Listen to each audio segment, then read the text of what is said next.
Good evening. I'd like to welcome you to our equinox meditation, even though the equinox officially was a couple of days ago. We get to celebrate it tonight. This is a particularly important meeting for us because the world is going through a transition. And I wanted us to just kind of reset our intention. What you focus on, you experience. So we get to choose our experiences by what we focus on. Now, it's not so much what we ignore, but what is really grabbing our attention. We're inundated by all kinds of fear and uncertainty, trepidation, anger, outrage, grief, loss. Humanity is going through a birthing. The old ways of doing things are being taken away. As Shiva energy, I'm happy about this. But at the time things are being taken away, it's very important to look at what's coming. Because with every ending, there's a beginning. We're going to be going through 2 or 3 months of basically living in a cave. As advanced spiritual aspirants, we should know by now that we are spiritual beings and that we're all connected. That world peace will not be found outside of us until we have it inside of us. And so we're given an opportunity now to stay in our apartments or our homes and think about a beautiful future. What's going to happen after it finishes? The world is at a crossroads. There are people making decisions all the time. Some people are, out of their fear and their fright, grabbing guns, and they don't care about anybody else. They're just going to take theirs, and if they need something, they'll take it from others. This is kind of the way the world has been run for the last 30,000 years or so. Harvesting crops that you did not plant.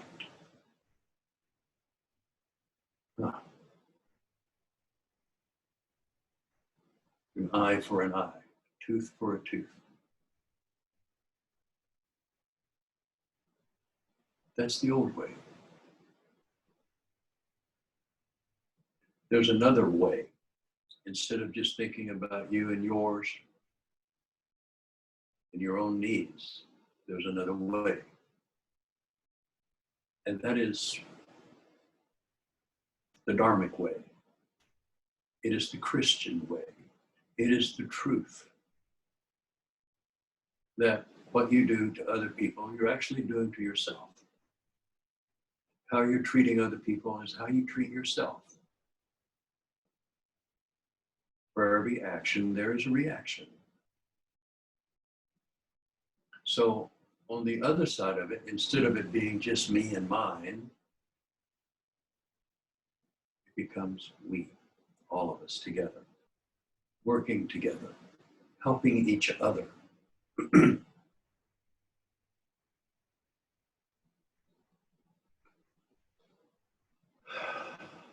It's a beautiful time to awaken. It's all around us right now. The world is waking up. It's a terrible way to be shaken like this so that you wake up, but you do see it. And you do see, if you look around, you'll see people who are just interested in themselves. And I have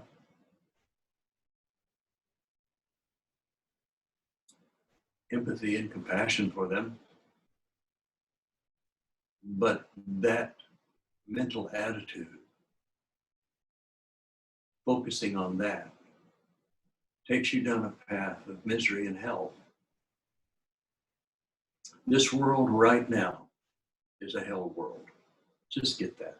It is a hell world right now. There's much wailing and gnashing of teeth. But I also want you to know that this is the best and the most satisfying time to do our practice. When everything seems to be going wrong, this is our time to dig deeply inside of ourselves, to touch that spiritual nature in us that is infinite, that is omniscient, omnipresent, and omnipotent. It is the beginning and the end. It is the Alpha and the Omega. It is Buddha nature. It is Christ realization. It is Samadhi.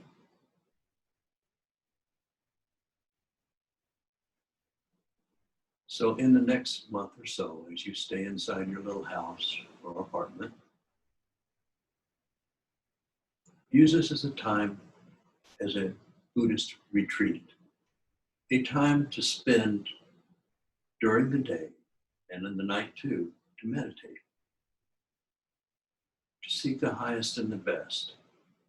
When troubling thoughts and visions and fear come upon you, you grab them with your hand and you smile and you put it into this spot right here, exactly halfway between the throat and the center of the heart, right there. It's something that most people have never found. It is the void. It has nothing. So when you take these feelings and these fears and these things and you put them into the void, they have nothing to stick to.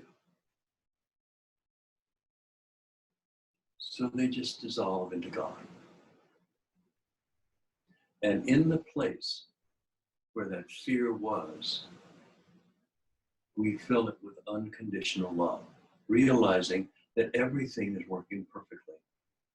We just don't see it.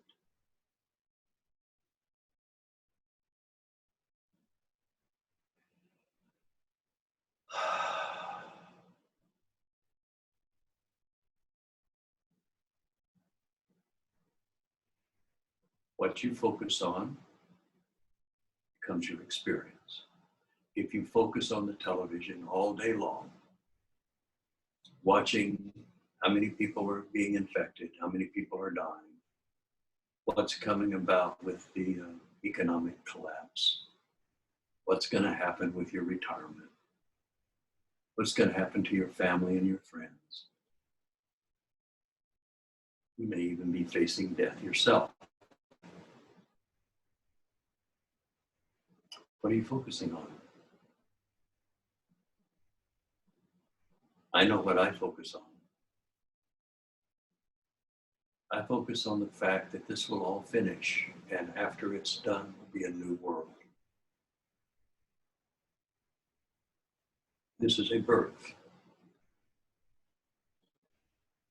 It is a definite birth. It is a spiritual awakening. And if you focus on the highest and the best, you will be awakened. In the tarot deck, cards, there's this card called the Tower. This is a very significant card for us. The Tower is a structure that was created by the element, by society, or by people, their egos. They create this thing of what their world is and what they have. My neighbor next door, been married for 20 years. A couple of weeks ago, his cat, who was 12 years old, passed. It was devastating to him. His job got changed. He's having to work out of his home. and now his marriage is falling apart. And maybe they'll all get together. This is what I call a tower moment, when everything just crumbles around you. The world is going through a tower moment. And in that moment, in that card, you see the individual falling. And he can look at the rocks below, which will mean that's his fate. Or in the middle of this dissolution, he can turn his head and look up and see what destroyed the tower, which was the higher self. And as you look at that, then the tower, instead of becoming a card of death and sudden destruction, becomes a card of illumination and enlightenment. Because before you can become enlightened, all of this stuff just has to go. All of your things, your attachments, your egoic structures, they all have to just dissolve. So this is a good time for that. This is an excellent time to meditate. And when you meditate, meditate upon the divine, meditate upon God. When I was growing up in the Christian church, we would have prayer service where people would get up and request prayer, for a job or a healing, a relationship or something of that nature. And that was a good service. The prayer service was good. People would pray for each other. I liked that. But then they would have a worship service. And worship was different. In the worship service, you didn't ask for anything. You didn't ask for God to change a thing. In the worship service, you were just worshiping God. I refer to that in my anthology book as having tea with God. It's where you're not asking the infinite to change a darn thing. You just want the infinite. It's all you want. You want the presence. You want that feeling. So in your meditations, you focus on your heart, which is your intention. And you also focus on your throat, which is your spiritual will. So your intention with your spiritual will is focused upon enlightenment.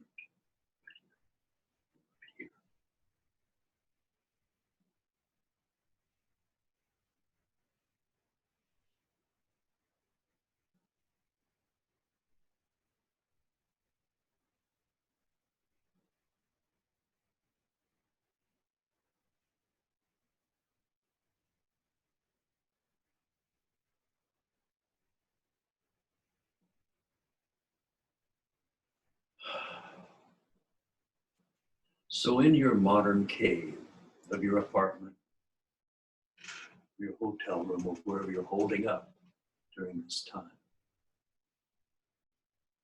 seek to know the deeper part of your life, your spiritual nature.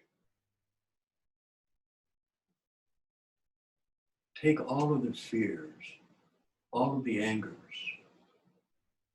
all of that, and just turn it over. Take it and turn it over. Dissolve it into spirit. Don't tell spirit how to do it. It doesn't need it. It just happens. The void is your friend.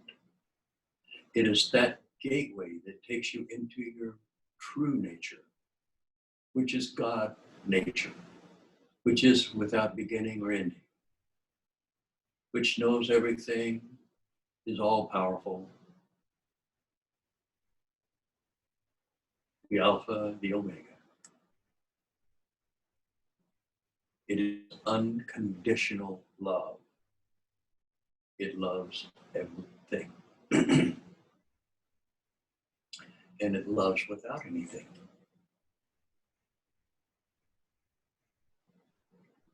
Touch your higher nature. And then pull that higher nature into your heart and focus on your spiritual awakening.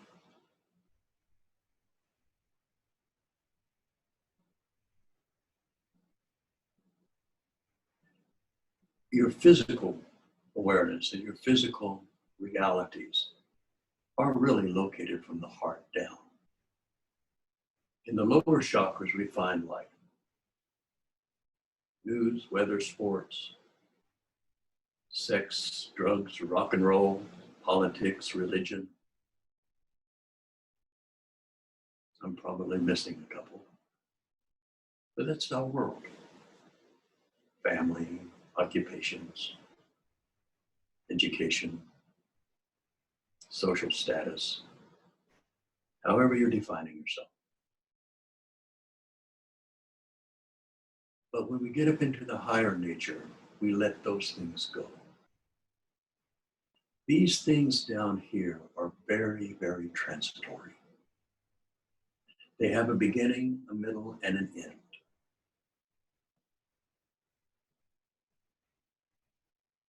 When we move up into their higher nature, we start working more with the true nature of our being, our spiritual nature. We seek it in the nothingness. Nothing, no thingness. My teacher said,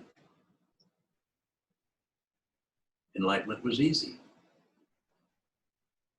You just have to want it more than anything. But, you know, our lives are full of things, aren't they?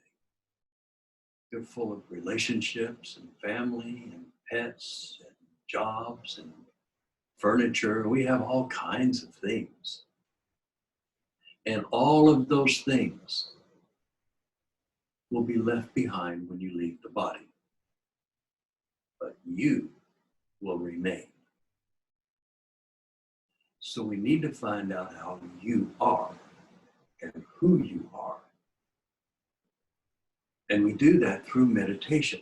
And the reason meditation works is because it works through will and intention. And will and intention do not require thought. So as you focus your will and your intention upon spirit and you stop your thoughts, things start to loosen up. Because things don't exist up here. They exist down here.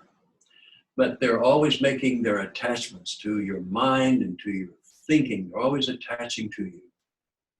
You can't do that because of this. You can't accomplish that because you haven't achieved this. So it goes on and on. It just goes forever until it doesn't. And then you die. Or maybe you don't die physically, but you go into a spiritual state of samadhi. And samadhi is it's where you transcend the physical. You transcend all things. And it's kind of tricky because when we say you go into samadhi, because you don't. Because who you think you are is a thing. But what goes into samadhi is your nothingness. Nothing except that strand of luminosity that has manifested incarnation and incarnation since the beginning of time.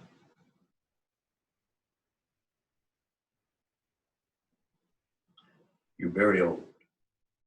You've been around a long time.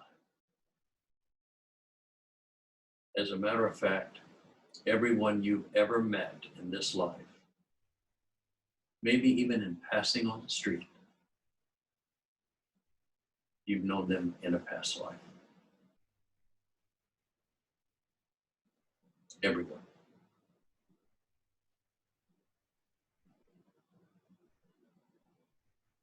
So who are you? We only find out in meditation. You only find your true nature when you let go of who you think you are.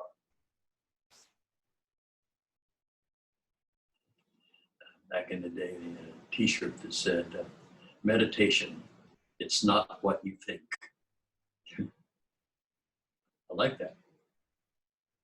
But we stress meditation because it is a intention and a will to move beyond things.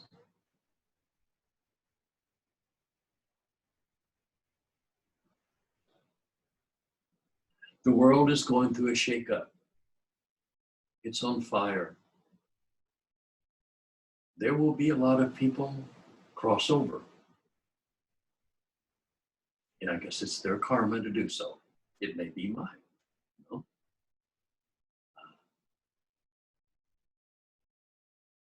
I'm definitely in one of the high risk groups, my age and things like that. Ask me if I'm afraid. I'm not suicidal. I love this life. I love people in it. I love all of you. I love this beautiful little world. Little blue marble floating out in space. You're down and you see the beautiful plants and nature, how beautiful it can be. And then you see the horrors of it, and the horror that you find, the hell, is man-made. Now, there will always be things that will happen to us. It's life. But you don't have to be afraid. You should be aware. Definitely be cognizant of what's going on around you. You should always do the right thing. You're a slave to doing the right thing, actually.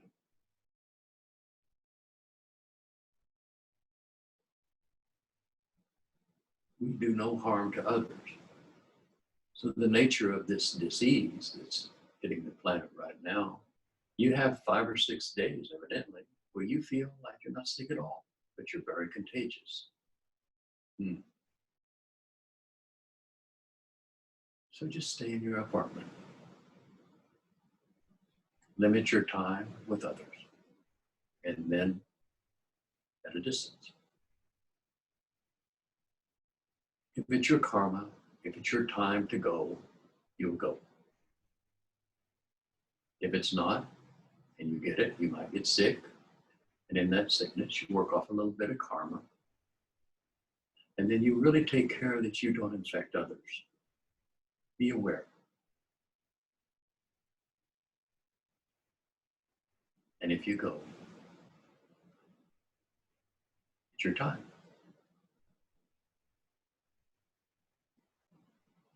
Nothing to be afraid of. So take this next 30, 60 days to treat your home as if it were a cave in the Himalayas, where you're up there all alone. Contemplate a tanka. What are the various parts of that tanka? What do they mean? Do some writing.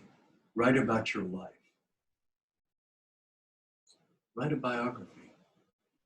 All the things that have happened to you. And as you come across things that are hard or difficult or painful to remember, forgive yourself and forgive everybody included, because it's all God. Everyone that's hurt you was trying to show you something, an action or something you were doing that was not correct. Why else would they pick you out?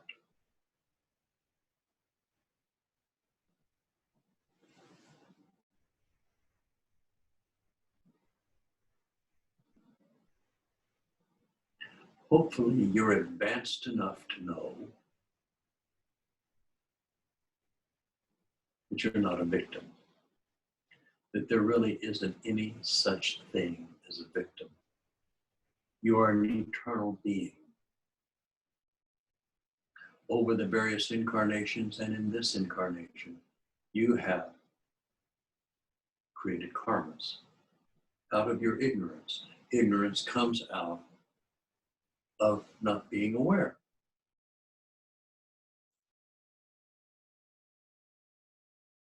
If you were fully aware of your spiritual nature, if you were enlightened, you wouldn't have done any of those things that cause bad karma for you or anyone else. But you weren't awake. Here's an interesting concept that I would invite you to think about. And that is that, I'm sorry, I just went away.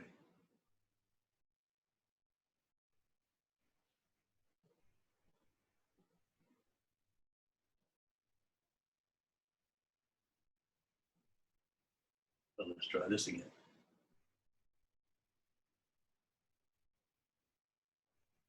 Everyone and everything that you see is you. You're the only one that sees it. It's unique to you.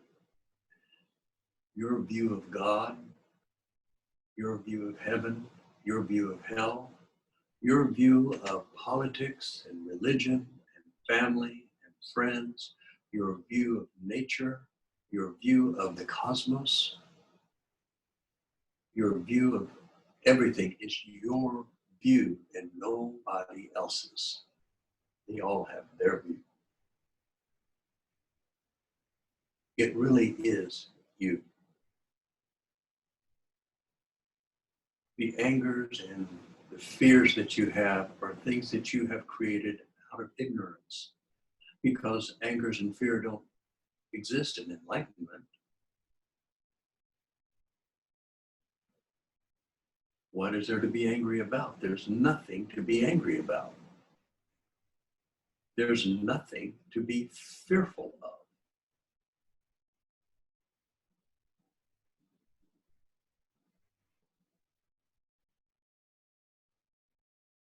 There's just nothing.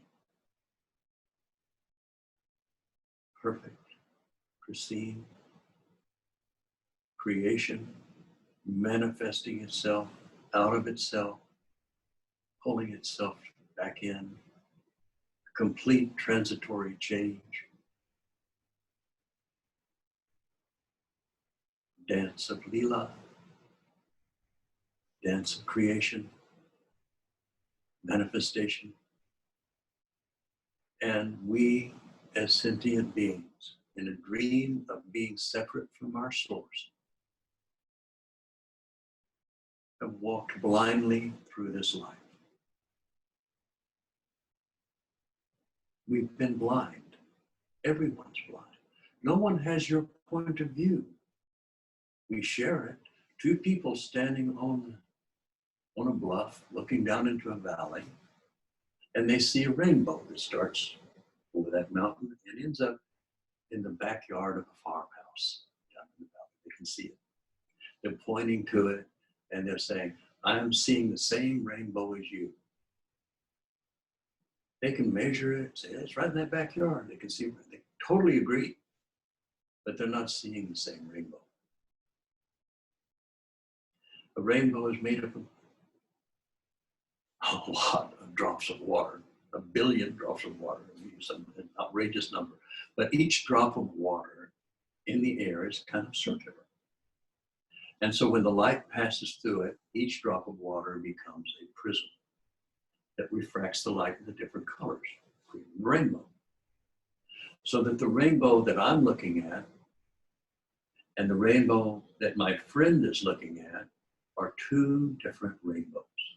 My rainbow is 2 feet to the right of my friend, who is 2 feet to my left.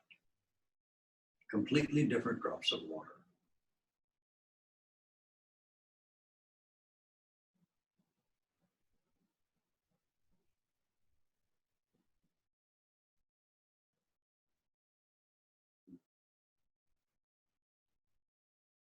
So you're unique, and that's good. You have the ability to focus on things, to watch what you focus on. Now, this doesn't, as I said earlier, this doesn't mean that we ignore things we don't want to focus on. No, I'm very aware of life. I'm in no way putting down or making light of the suffering of others, or that the suffering is going to come about in the next few months. I'm very aware of it.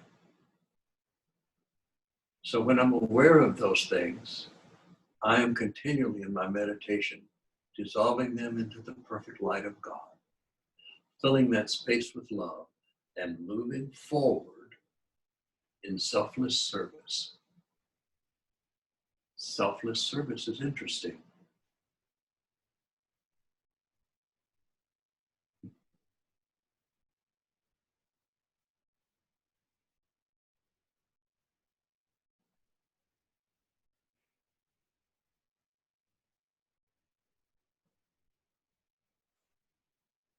I was cleaning the house the other day, had some friends over. It's great to have friends to visit. The house got messy. I woke up there. House was a mess. I'm cleaning it up. And I'm thinking, man, I always have to clean up after everybody. And I thought, I was so ashamed of that thought. So ashamed of that thought.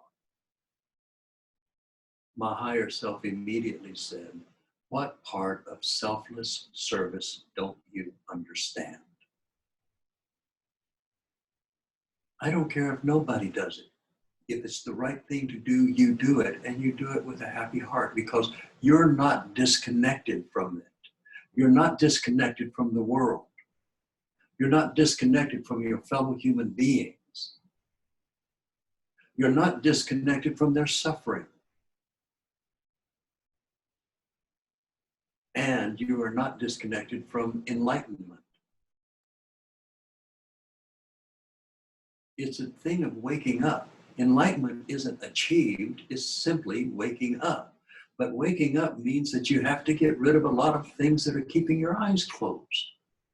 All of your attachments, all of the things that you put between your soul and the infinite are things that are keeping you from being enlightened.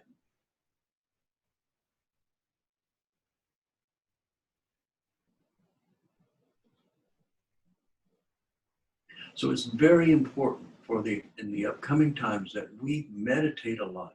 In your cave, I'll call that your cave, your meditation cave for the next couple of months. We have like a little Buddhist retreat here, right? Spend your time contemplating, read books, read good books. I've had my students read the Trungpa Rinpoche's Hinayana, Mahayana, and Vajrayana books. Those are big, thick books. My God, you've got 2 months to learn about Buddhism. Wow, get them right off of the internet. Just download them. Hinayana, the Mahayana, and the Vajrayana. Wow, that'll give you some thought. The other thing is you can write about your life. It's good to recapitulate your life and look at what has brought you here. I had an experience the other day of gratitude. I was driving my car and I thought about my mother. And I was so grateful that I had her. She was so wonderful. And then my dad, so grateful I had my dad. They were flawed, of course they were, but they did their best for me. Incredible. My 2 brothers, oh my God, I'm so lucky to have brothers like that. Then I thought about my relatives. Each one of my relatives, even though some of them were intensely flawed, they all taught me something. I'm so happy to have all of them. Even the ones that were nasty, they showed me things about myself I wouldn't have known. So I went to my relatives, and just hearts just bursting with gratitude. And then I started looking at my friends. I'm so happy for the friends. I have a few friends that kind of turned on me, but I still love them too. Even though they turned on me, they were showing me something about myself. Maybe my humor wasn't quite right, or maybe I said something that offended them. A lot. And then it came to my lovers, the women that I fell in love with. And how much pain I caused them and how much pain they caused me. My relationships were incredibly painful. incredibly wonderful too, but incredibly painful. And I was so happy for all of them because each one of these amazing people showed me something about myself that I would not have known otherwise. They showed me my selfishness, my manipulation. Oh God, it just went on and on. I'm so happy for everything in my life. Every experience, getting fired from jobs, being accused of things I didn't do, having people ridicule me in public. I've had it all, as have you. And I am so grateful because every one of those experiences has brought me to this place right now. I wouldn't be here without it. And when I realized that everything in my life I was so grateful for, I was liberated, free. Nothing holding me back. Those things that would kept me from going into samadhi, memories or energies, all dissolved into gratitude, which turned into a deep-seated, unconditional love, which brings about a oneness, a realization that you are not separate from anything or anyone. It's all God.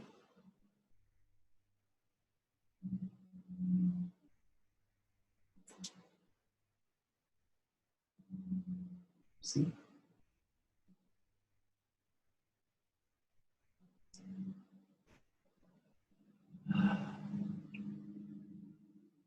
Let's meditate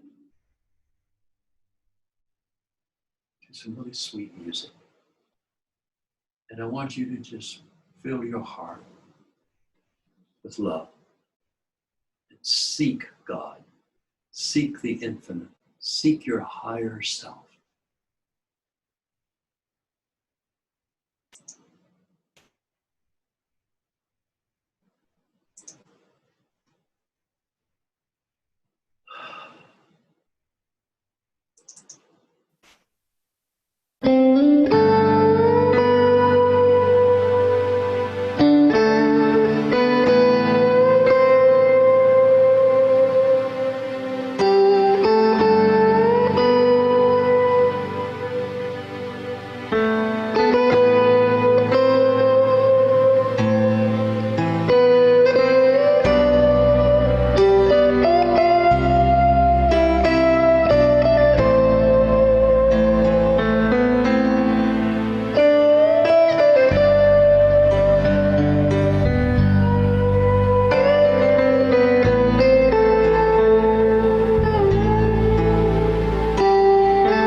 Now,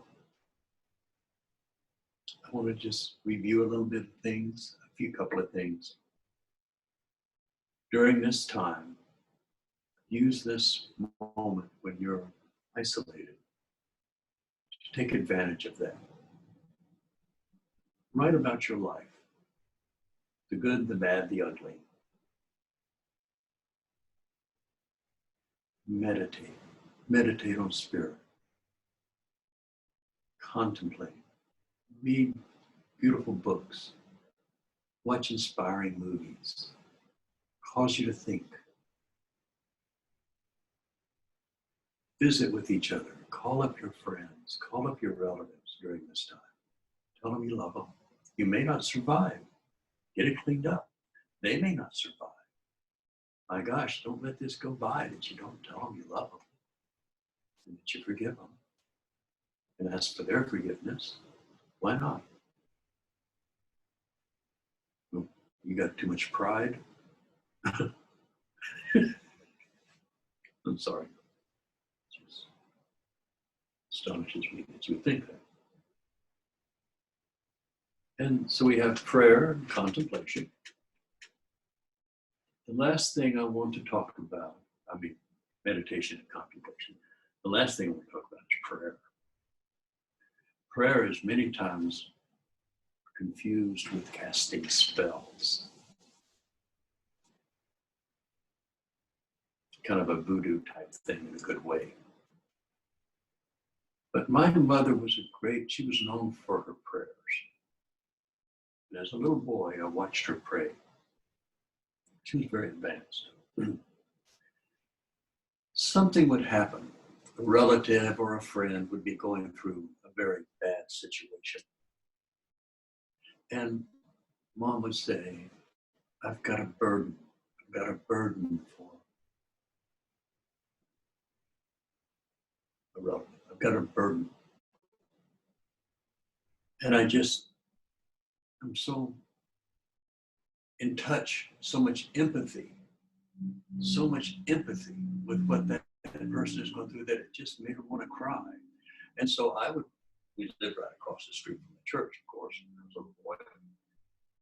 So she'd hand me a biscuit, grab me by the hand, we'd walk across the street to the church. She'd put me on the front pew, and she'd go down the altar, and she would start to cry. And I'd sit there, and I'd be eating I'm waiting for the moment. I've seen this before.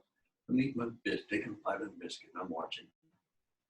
And for the first 15 minutes, since she was a Christian, she was, oh, Jesus, please, please.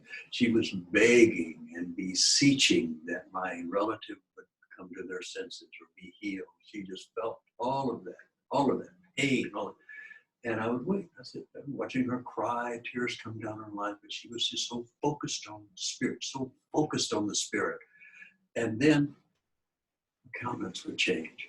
And I would put the biscuit down and I would pay attention because her prayer changed. It changed from, oh God, please help them, please, to thank you. Thank you for this. Thank you for the answer. Thank you. It was nothing but gratitude.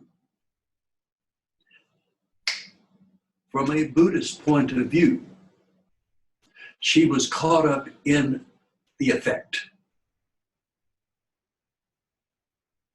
And she put her focus on her higher self with that effect there.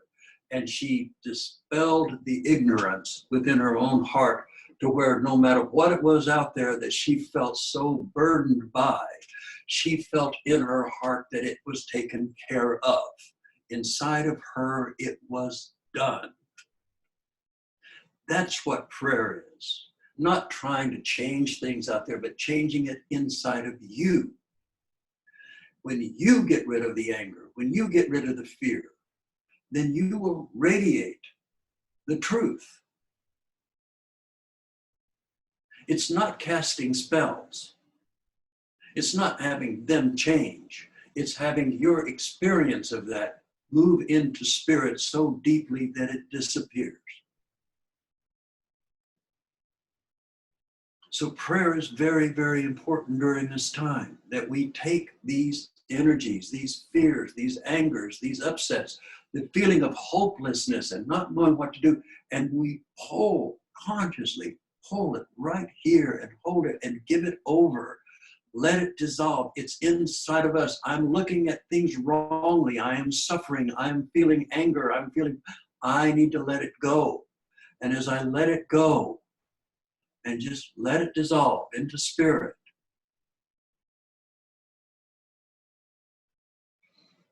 and fill that space that was so full of all of that anguish, fill it with love. I can do it now because it's been dissolved. It's filled with love. My prayers have been answered.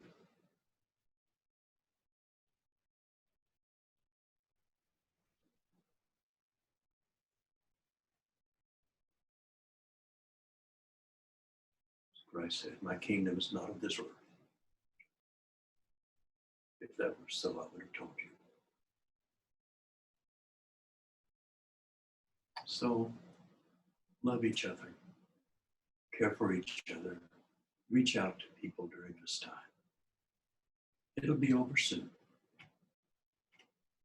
Some of us will be here and some of us won't. But I'll tell you, we're all going to be, every single being is in God, because there's no other place to be.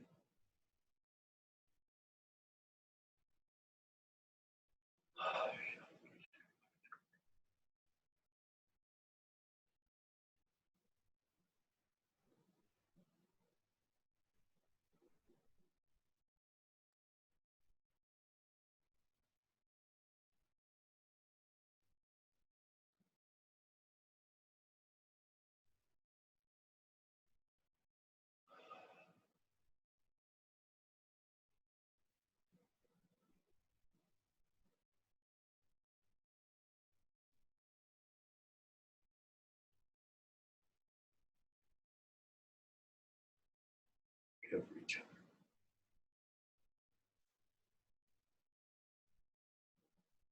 That's God you're caring for.